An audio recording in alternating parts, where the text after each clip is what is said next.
Isang lumang damit sa ukay-ukay ang naging daan upang magtagpo ang dalawang pusong magkaiba ang mundo. Si Claire, isang rich girl na sanay sa branded, at si Annie naman, isang tendera sa iskinita na may pusong sugatan. Sa lumang diary na naiwan sa isang damit, sisibol ang isang pag-ibig na hindi nila pinlano. Isang nakakakilig at punong-puno ng damdamin na love story ng dalawang babae na pinagtagpo ng tadhana sa pinakahindi inaasahang lugar, sa ukay-ukay. Mainit ang araw, pero hindi iyon hadlang kay Claire. Isang fashion design student na lumaki sa isang mayamang pamilya sa Makati. Sanay siya sa mga mamahaling tela, designer bags at boutique stores na malamig ang aircon. Pero ngayon, napadpad siya sa isang makitid na iskinita sa Cubao dahil sa project nila sa school. Hanapin ang perfect vintage piece. Dito niya nakita ang maliit na shop na may faded na karatula, pre-loved treasures. Pagpasok niya, sinalubong siya ng amoy ng lumang tela at alaala. Habang naglalakad sa makitid na aisle, isang kulay cream na vintage dress na may lace detail sa kwelyo ang tumawag ng pansin niya. Parang may energy itong sumisigaw nang ako ang hinahanap mo. Inabot niya ito sa tindera. Isang babaeng morena, short-haired at naka-oversize na damit. May kakaibang kalmadong aura. Magkano po to? Tanong ni Claire. Ngumiti ang tindera. 100 lang po. Pero kung para sa project, discount na natin. Salamat. Ako nga pala si Claire. Ngumiti ang babae. Annie. At doon nagsimula ang kwento ng dalawang pusong hindi naghahanap pero pinagtagpo. Pag-uwi ni Claire sa kondo, habang tinitignan ang damit, napansin niyang may mabigat sa bulsa. Nang buksan niya, may diary, may pulang ribbon at may amoy na parang pinaghalong pabango at lumang papel para sa taong iniwan ako nang walang paalam. Binasa niya ang laman. Unti-unti, nadama niya ang bawat salitang isinulat doon. Mga tula ng sakit, mga lihim na luha, at mga pangarap na tila kinain ng realidad. Ramdam niya ang damdamin ng nagsulat. Kinabukasan, bumalik siya sa ukay shop. Annie, hinila niya ang diary sa bag. Ito nakuha ko sa dress. Sa'yo ba to? Nagulat si Annie. Galing yan sa ex ko. Siya ang nagsulat niyan. Iniwan na lang sa isang damit, siguro para makalimot. Masakit pa rin ba? Tumingin si Annie sa kanya. Hindi na tulad ng dati, pero minsan, may hapdi pa rin. Tahimik, pero pareho nilang naramdaman ang connection. Hindi lang dahil sa diary, kundi dahil sa kung paano sila tiningnan ng tadhanang noong una silang nagkita. Simula noon, madalas nang bumalik si Claire sa ukay shop. Hindi ko maintindihan. Biro ni Annie isang hapon. Bakit mas gusto mong tumambay dito kaysa sa mga sosyal na cafe? Sosyal ka rin naman, Annie. Sosyaling may puso. Natawa si Annie. Naku, baka mabola mo pa ako niyan. Hindi ko kailangan mambola, kung totoo naman. At sa bawat pagdalaw ni Claire, mas lalo silang naging malapit. Sabay silang nag-aayos ng mga damit, nagsasara ng shop, nagkakape sa labas habang pinapanood ang mga tao. Minsang umuulan, nagkubli sila sa ilalim ng lumang trapal, sa labas ng shop. Basa ang semento, malamig ang hangin.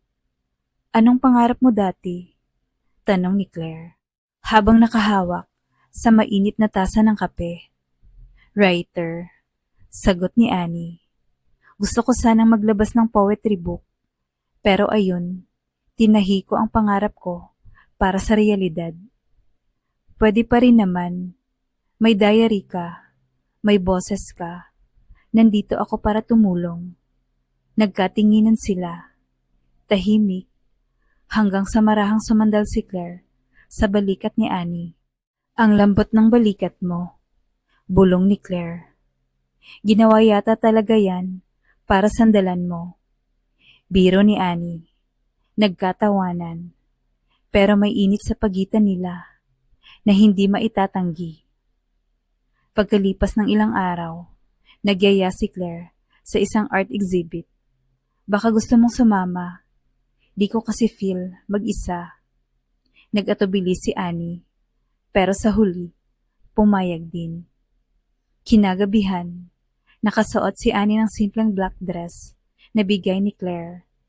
Maiksi pero elegante. Napangiti si Claire pagkakita. Annie, bulong niya. Ang ganda mo. Nakakailang, sagot ni Annie.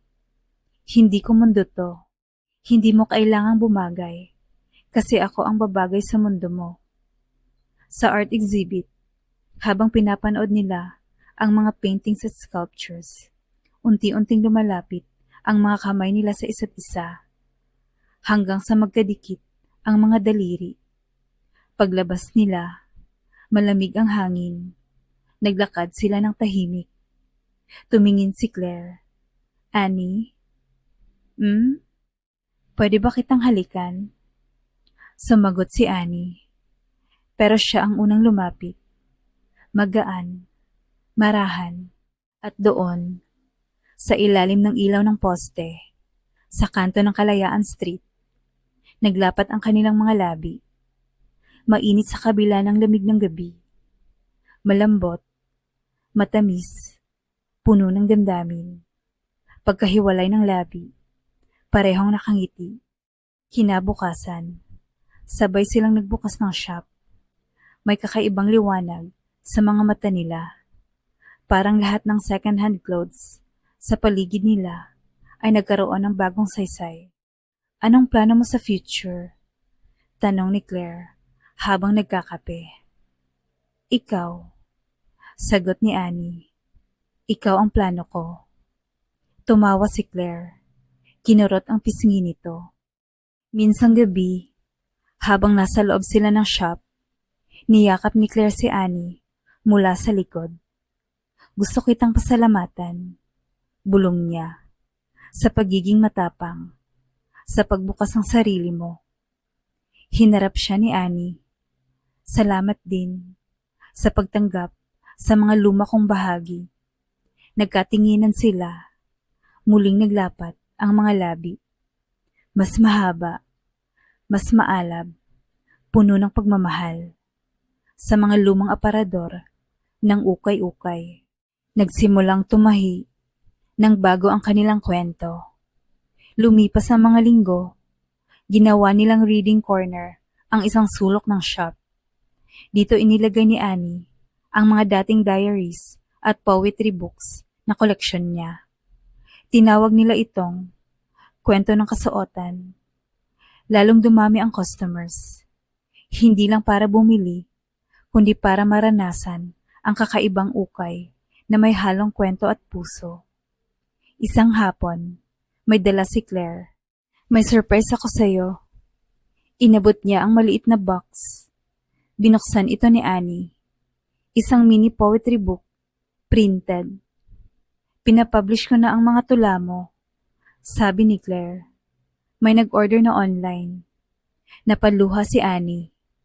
Hindi ko alam kung anong ginawa ko para makatanggap ng ganito. Minahal mo ko.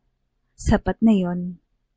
Hinalikan niya si Annie sa pisngi at pagkatapos sa labi.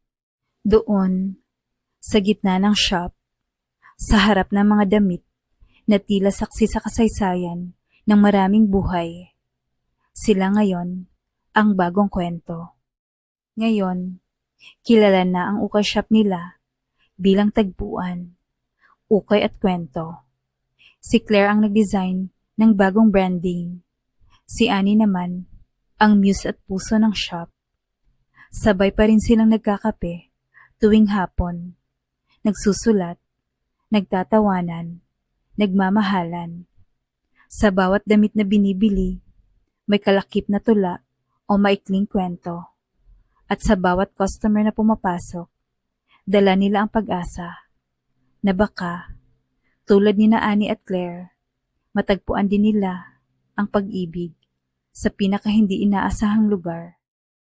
Thank you for watching. Please don't forget to like and subscribe. Bye.